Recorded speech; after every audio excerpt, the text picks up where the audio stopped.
Hello mga sisi ko! Ayan, may item tayo ngayon na i-open. Kumusta?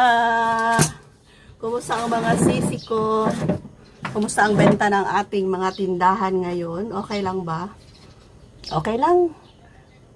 Bahala na matumal. Ang mahalaga may benta sa araw-araw. Makabili pa tayo ng ulam.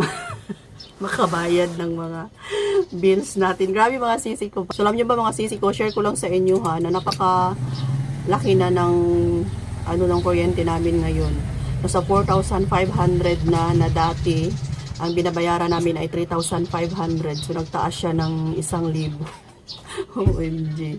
Kakayanin pa kaya ito? Grabe na, sobrang mahal na ang sigarilyo na vlog ko kahapon. Napakalaki na ng puhunan natin. Tapos, kuryente mataas na rin.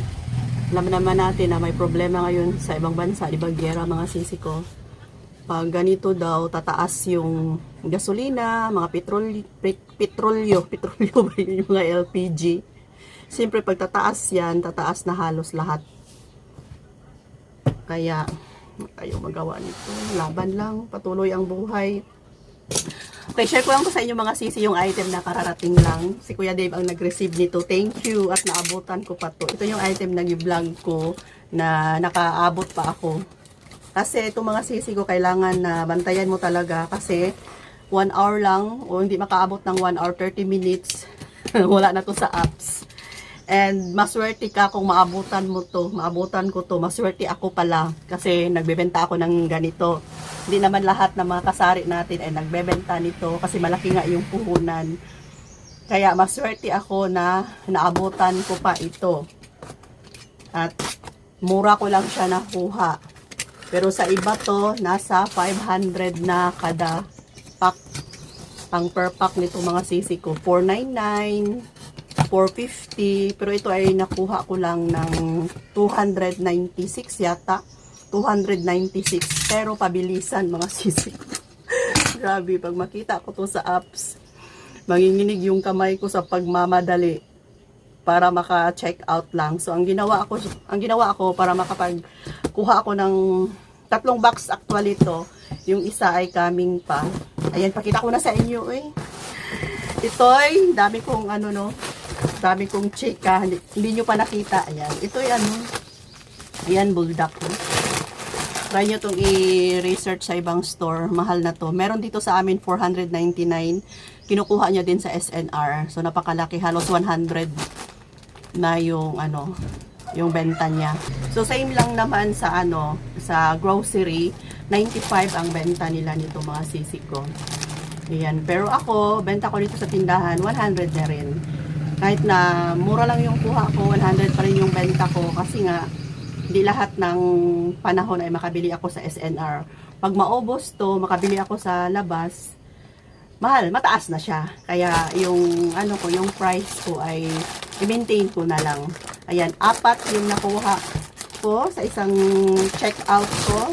Ayan, 4. Thank you at nakaabot pa ako. Ito yung sinabi ko sa inyo na i-PM ko kaagad ang aking kaibigan.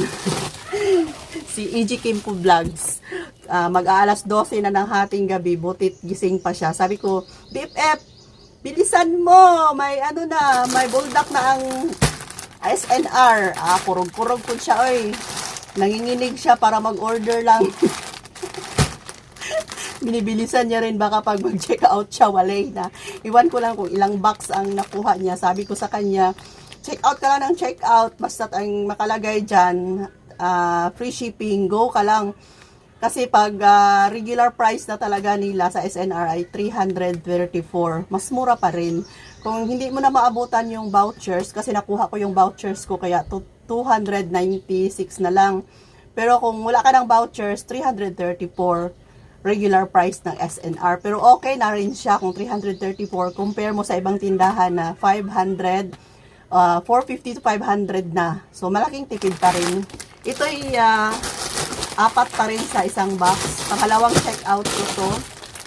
Ayan, yung last check out ko, 3 na lang yung kinuha ko. Hindi din ako hoard ng marami kasi kinatansya ko lang mga sisi ko na pag maubos ko, magka-stock na ulit ang SNR.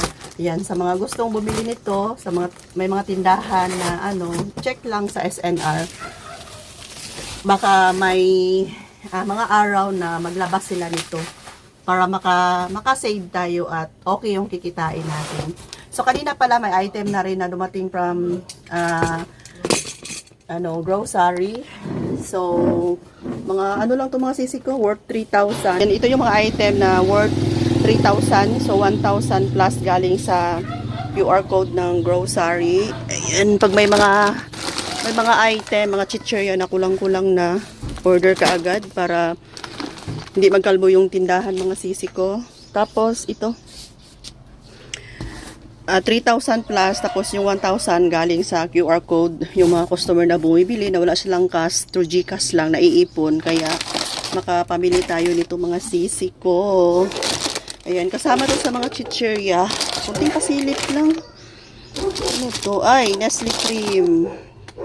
Tapos ito, nagtaas na to, malaking GSM or Ginebra San Miguel. Tapos 10 cobra. Pochi, piso ang benta ko nito. Piso lang para mabilis maubos. Tapos Hansel. Ano to? BB oil na maliit kasi may malaki akong BB oil. Yan, ito lang, grabe no, 3,000. Ito lang. Tapos magic sarap na tatlo. Ayan, 3 pack ng magic sarap. Ayan, ito lang yung item natin na napamili ngayon from grocery. Ayan, kasi yung mga chichirya natin ay kalbo na. So, may mga stock pa naman tayo dito, mga sabon, powder. Ayan mga sisi ko. Ayan, dito. Ayan, check.